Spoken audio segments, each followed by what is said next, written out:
Well, hey, good morning, guys. What is going on out there today? Brent Abel here at webtennis.com. Man, hope you're having a great day so far, wherever you are. I'm here in Southern California, Rancho Mirage to be specific, California Desert, Mission Hills Country Club. And man, we're teeing up another beautiful day here. So any of you guys who are slogging through the snow or, just got some inclement weather, you can live through me today. I'm happy to provide that service for you. All right. Got a little grass court action with the great Owen McIntosh this morning around 9:15. We'll probably go until about 11, do our standard drill and crack a good sweat, right? Every day. We should be cracking a great sweat every day. Just one of the things, right? By the way, the Big O's playing better. Of course, he will tell you. No, I will tell you that he's actually playing a lot better. And one of the reasons is he studies the game, man. He works in the game. The other day, I saw him walking down the street here. We're super fortunate. I live like a 30-second walk from Grass Court 10. He's like maybe a 75-second walk. He's just a few houses down, but he's walking out there with his ball machine, his portable ball machine. Man, you think this guy doesn't want to get better? Come on. He's working. Fit, eats right, does all the stuff right. So congrats on the Big O. Guys, a couple things today that I want to talk about.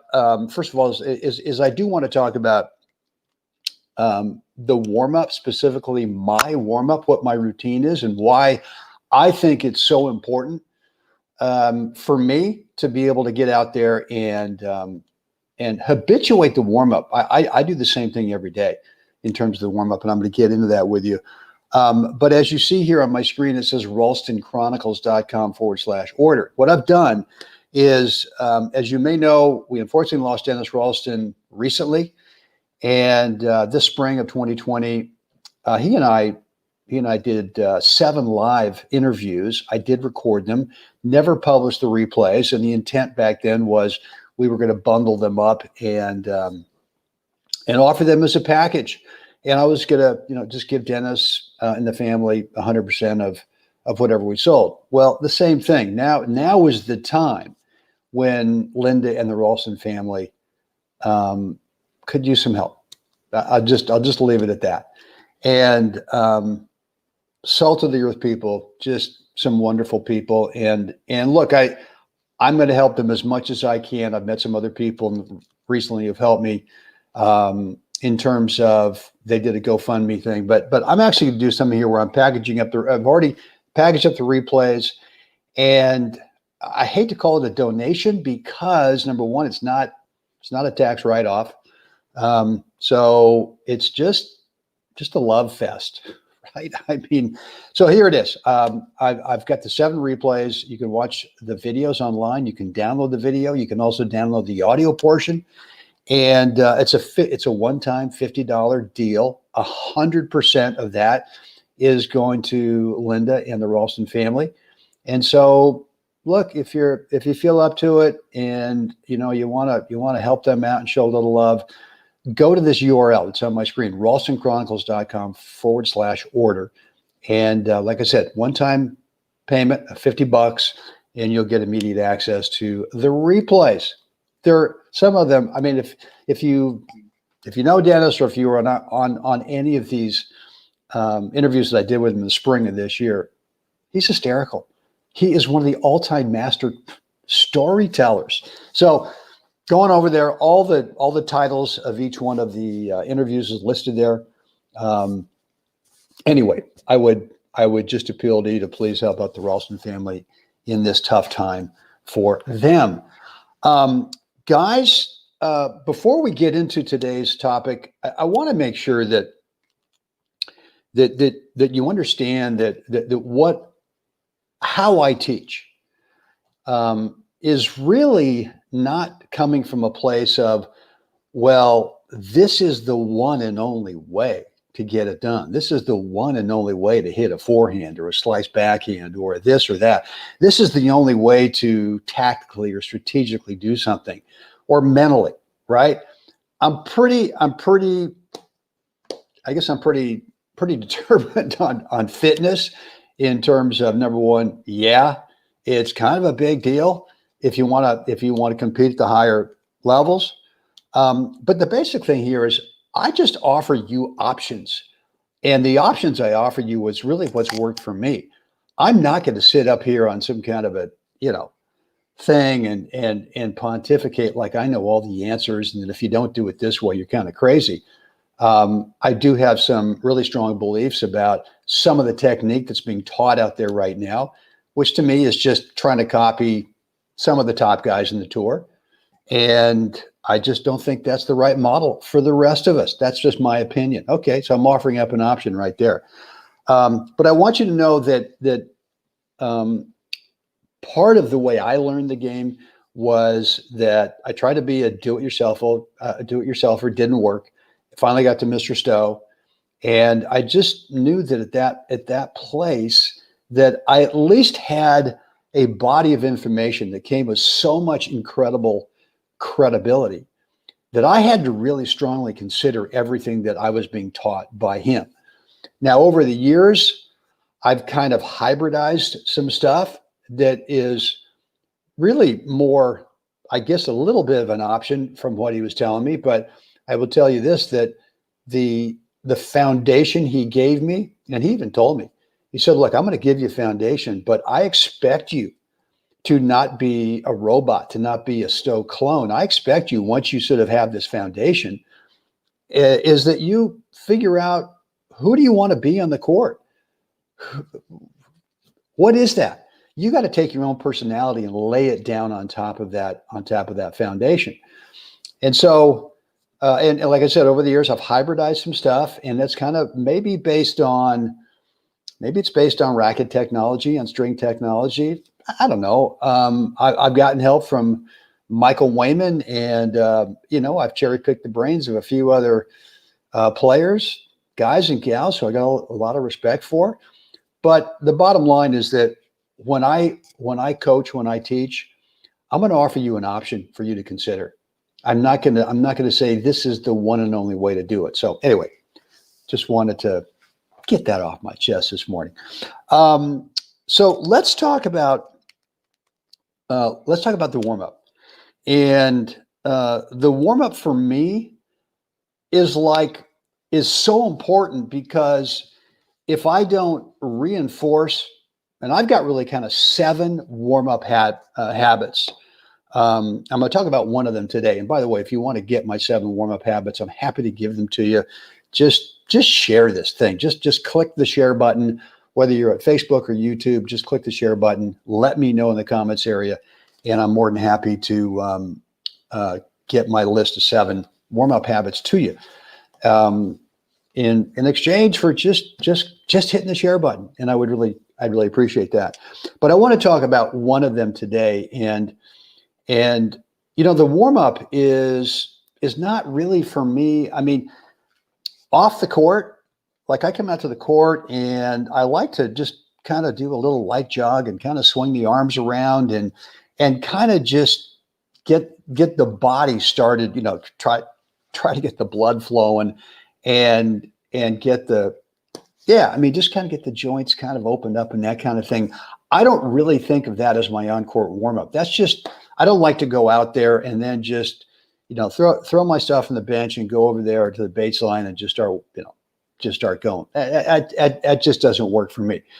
So what does work for me, as I said, is I put my stuff down, and I, even if I've got 2 rackets, I might take a couple rackets and kind of swing them around as I'm, windmilling my arms, kind of jogging around and trying to get the blood flowing, right? But once I get on the court, and the reason I do this, the reason I go through these 7 habits, warm-up habits, every time, is because I need to reinforce them for that day. Because warm-up habits should be the habits that you want when you're playing, right? It's just not to warm up your body. It's not an opportunity to get up there in the short court and just start yakking away and talking about whatever. So let me tell you about how I love to warm up, and I'm going to cherry pick one of the off the 7 today. I like to start in the short court. I know a lot of players don't dig that. Okay, an option for you. But I like to start in the short court.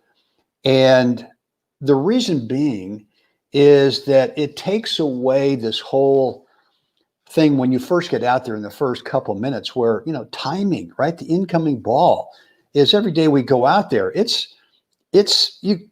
got to kind of restart, right? You got to restart kind of the whole tennis thing again. And one of the things for me is, when's the ball going to arrive?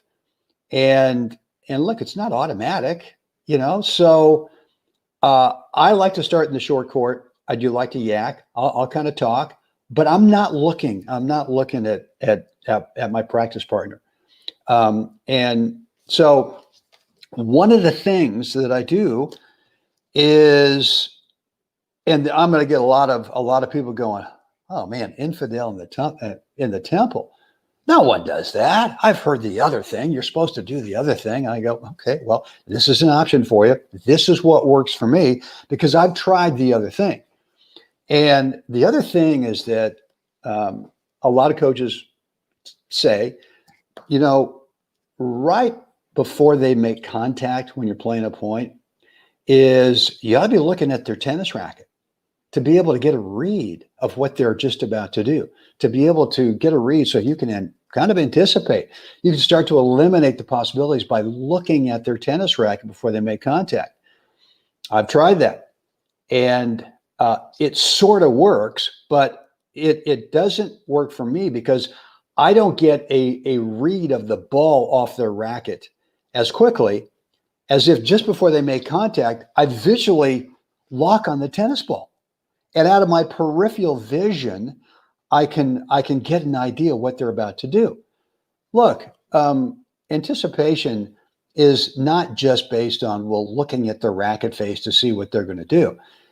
Looking at the racket face directly. You can be looking at it out of your peripheral vision.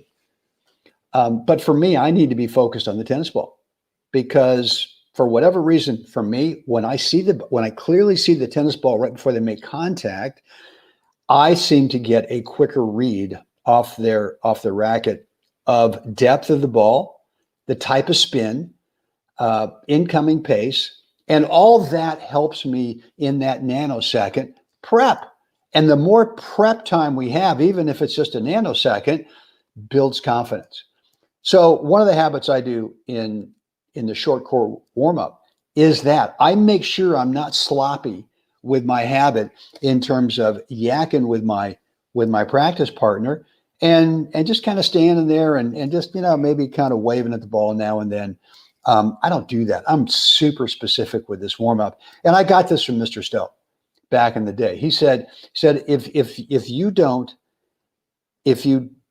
really stay disciplined to some good habits in the warm-up, what's going to happen is when you go back to the baseline is now all of a sudden you've kind of been telling your brain for whatever that short court warm-up is, let's call it 3 minutes, 5 minutes, whatever it is, but you've been telling your brain, this is what you want to do today, right? You want to be sloppy. And I don't want to do that. I want to discipline and reinforce the old noggin in the short court warm-up that these are the habits that I want to make sure that I've got once we start playing the match. And one of those habits for me is that I want to visually lock in the tennis ball before that opponent makes contact, rather than looking at them, rather than looking at the big landscape on the other side of the net, right? So, okay, Mike, I'll send you that. I'd be happy to send it. As long as you click the share button, Michael, I'd be happy to do it. I know it's kind of a bribe, so no, okay. Anyway, but yeah, happy to share my 7 habits with you, my 7 warm-up habits with you. All you got to do is just click the share button, and I will get them over to you. So that's really it for me today. This is kind of short, maybe where were we, 1443, something like that. I just want to emphasize the importance of the warm-up, and that the real purpose of the warm-up is to reinforce good habits that you want to have once you start playing. And I do believe that if we have a sloppy warm-up, that it might, not always, but it might kind of work its way into the first few games of that match of you being sloppy. And sometimes you can recover. Oftentimes you can't. Oftentimes you can't. So that's it, man. That's it. Kind of a short, to the point today. The Ralston Chronicles. Man, I would love for you to help out the Ralston family. It's $50, and you're going to get the replays of the 7 interviews I did with Dennis earlier this spring of 2020. And you can watch the videos online. You can download the videos, and you can also download the audio portion as well. Because when you're, I know, because you believe in physicality in terms of becoming a better player, that you can tee them up in your phone. You can put those 7 replays in your phone. None of them are on court where it's demonstrating anything where you've actually got to, visually watch it to be able to get it. It's all just me and Dennis just yakking away, and so you could be pumping those replays out in the gym or in the car or wherever.